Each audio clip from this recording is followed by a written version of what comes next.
Introduction: Haunted Artifacts.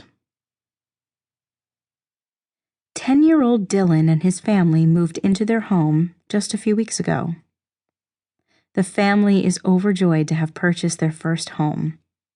It's a lovely, spacious, colonial-style home with 4 bedrooms, 2 baths, an attic for storage, and a plush backyard perfect for playing badminton or letting the family dog off its leash.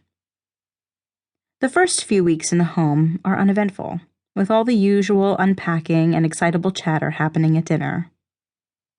No one could possibly know the danger and mayhem that will soon envelop this unassuming family of 4. On a quiet afternoon, young Dylan ventures up to the attic, hopeful that it will make for a great hiding spot during one of his games of hide-and-seek with friends. Maybe, just maybe, he will find some left-behind treasure while he is investigating.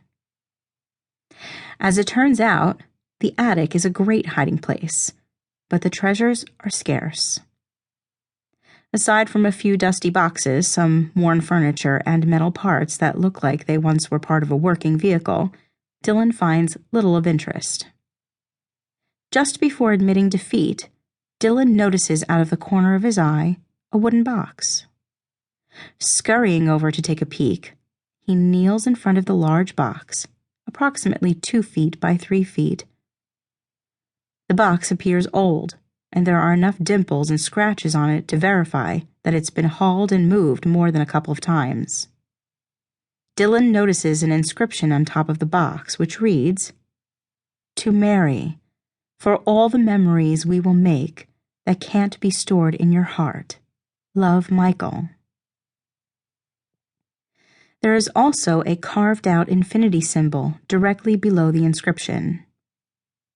Dylan gently opens the box and is disappointed to find that it only contains a handkerchief, a few old photos of a man dressed in military clothing, a locket, and some letters.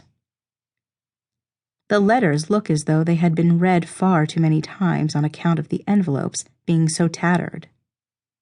Still, the box is cool-looking, and Dylan decides it would make a nice addition to his room. Perhaps he could store some toys in it, or his own treasures should he ever find any. Dylan carefully and systematically drags and carries the wooden box down one floor and into his room. He places the box at the foot of his bed and then carries on with the rest of his day.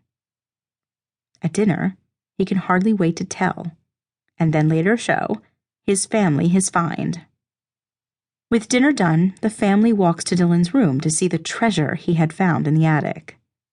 As Dylan flung open the door, proud of his finding, he stopped short in his tracks. The family hustled in and walked to the far window where they crouched around the beautiful box.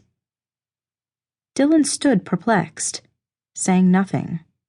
He specifically remembered placing the box at the foot of his bed. So, why was it now under the window in his room? The family was still eyeing and oohing over the lovely box, as Dylan demanded to know who had been in his room and moved the box. The other 3 family members took their attention away from the box only momentarily, and no one was admitting to have been in Dylan's room unwelcomed.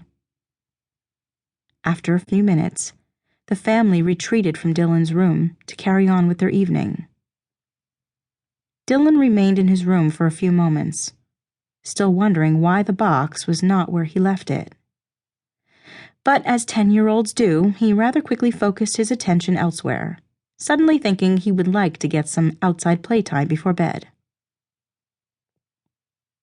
Later that night, as Dylan turned in for the night, dreaming of what adventures he might get into the next day, a chill filled his room. Although it was August in Georgia and the weather balmy, the temperature in Dylan's room felt as though it were December in the Northeast. In spite of the chill, he finally drifted off to sleep, trying to remember to mention the cold to his parents the next morning. But the chill in the air was the least of Dylan's problems that night. To keep listening to this audiobook, I've left you a link in the description so you can do it, at no cost thanks to Audible's 30-day free trial.